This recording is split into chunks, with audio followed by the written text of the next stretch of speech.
Hey, what's up, Paul? What's up, Steve? And all of our King's Church Hastings family. Hi. We just wanted to send you a quick video update of all that the Lord is doing here, which we couldn't do without your love and partnership and support. Yeah, we're so grateful for your partnership, and it's ongoing, and we've got one of yours with us. That's right, he's behind the camera. We have Ben Tippett with us at the minute. That's right, bigging up Ben Tippett from King's Hastings, baby.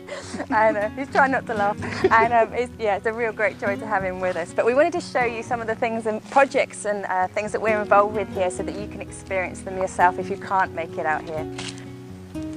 Aha, there you are. Over the last year, God has really consolidated the work that we've been involved with into 5 key areas. Yeah, namely 1, feed the hungry. 2, heal the sick. 3, make disciples. 4, to reach the unreached. And number 5, to love and care for the orphan.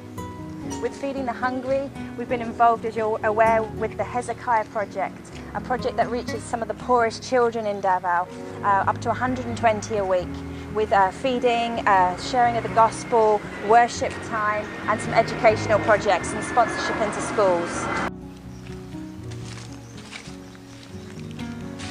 Our second point in our ministry is to heal the sick, and we have an awesome privilege to visit children with terminal cancer here in Davao City called the House of Hope. And week in and week out, we get to come in, love on the children, worship with them, bring our guitars, our cajons, whatever it is that we got, and also get to pray with them and their families. Yeah, loving the families as well as the children is something we're passionate about with that outreach. And one thing we're doing and planning right now going forward is we're going to make blessing baskets. There's a lot of practical needs that these families have, so just to provide them with a basket with obviously a Bible, but with all sorts of practical needs met through that basket, as well as something that we're doing right now. So please pray for this ministry. You know, we're dealing with children in palliative care as well, who are at the end of their days, sometimes last hours.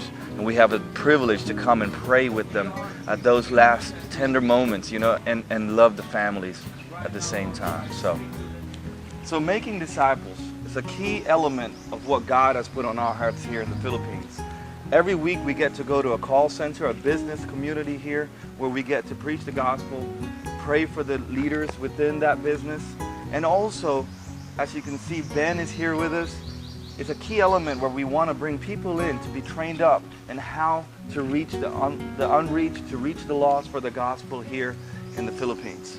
Yeah, and further afield, you know, for people to come here, experience what God is doing and take that deposit away with them is something that we're really passionate and excited about seeing happen. Absolutely. So we're looking at international partners that are going to be interns with us, and we also have our local disciples here from the Philippines that we're working with and investing a lot of time in, and spiritually and physically with them. To reach the unreached, we are able, through our ministry, to be able to support Filipino to go into an area that's dangerous for actually people other than indigenous Filipinos to visit. In fact, the ministry that we're partnered with has planted the first church in that community in its 600 years of history. So that's very exciting for us to be able to enable that. And then practically here in Davao, we have an outreach that goes once a week into Bapa, which is one of the poorest communities here in Davao. There are a lot of children that come every week. We're averaging 100 children, and these children are in many cases unschooled. Some of them are street children, and they're nearly all unchurched. They haven't heard the gospel. So to be able to be with them, having fun and sharing the gospel and the love of Christ with them is something that we are really motivated by. It really is. And in fact, just last week we had actually over 100.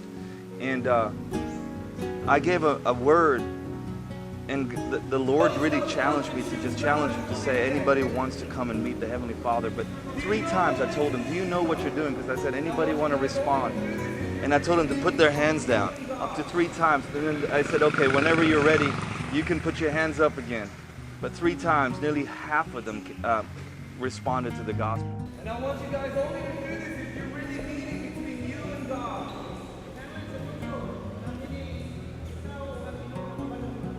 Because this is a deal that God is paid for with His own blood. So please pray that God would give us the wisdom on how to pastor these children and plug them into local communities, local churches, from within their village.